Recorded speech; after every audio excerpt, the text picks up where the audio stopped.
এই নারী দিবসের সম্মানে তোমরা আজকে একটা প্রতিজ্ঞা করো, আমরা মাঝপথে পড়াশোনা ছেড়ে দেবো না, যে কোনো কারণে পড়াশোনা ছাড়বো না।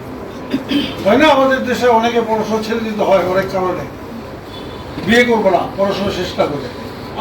বিয়েদের অভিভাবকদের বলতেছি, নিজের ছেলে মেয়েকে স্বাবলম্বী করে তারপর বিয়ের ব্যবস্থা করবে। বিশেষ করে মেয়েরা যেন স্বাবলম্বী হয় সেই দিকটা আমরা খেয়াল রাখবেন।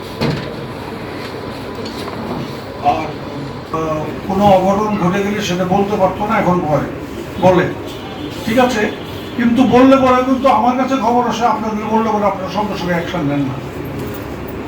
I want zero tolerance. আপনাদের কাছে কোনো রকম কমপ্লেন আসলে সঙ্গে সঙ্গে আপনারা অ্যাকশন নেন।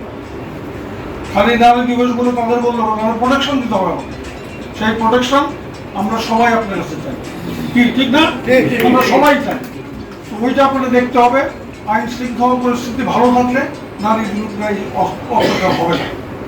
আমরা সেই দিকে কাজ করতে চাই, আমাদের সরকার কাজ করতে চায়, আমি ব্যক্তিগতভাবে চাই, আপনারা সবাই চান। আইন শৃঙ্খলা পরিস্থিতি আগামী কয়েকদিনের মধ্যে উন্নতি করে দেখাবে না। আর আজকে সবাইকে আজকে নারী দিবসে সব নারী যারা এখানে আছেন সবাইকে আন্তরিক ভালোবাসা, শুভেচ্ছা। ভালো থাকবেন আপনারা আপনাদের উন্নতি হলেই দেশের উন্নতি হবে। দেশের অর্ধেক নারী, অর্ধেক নারী যদি উন্নতি না হয় তাহলে বাকি অর্ধেক পুরুষ উন্নতি করে কোনো লাভ নেই। তো সমান তালে চলতে হবে। আমি নারীদের আহ্বান করি তারা যেন পুরুষদের সঙ্গে কম্পিটিশন করে উপরে উঠে যায়, আগে উপরের দিকে উঠে।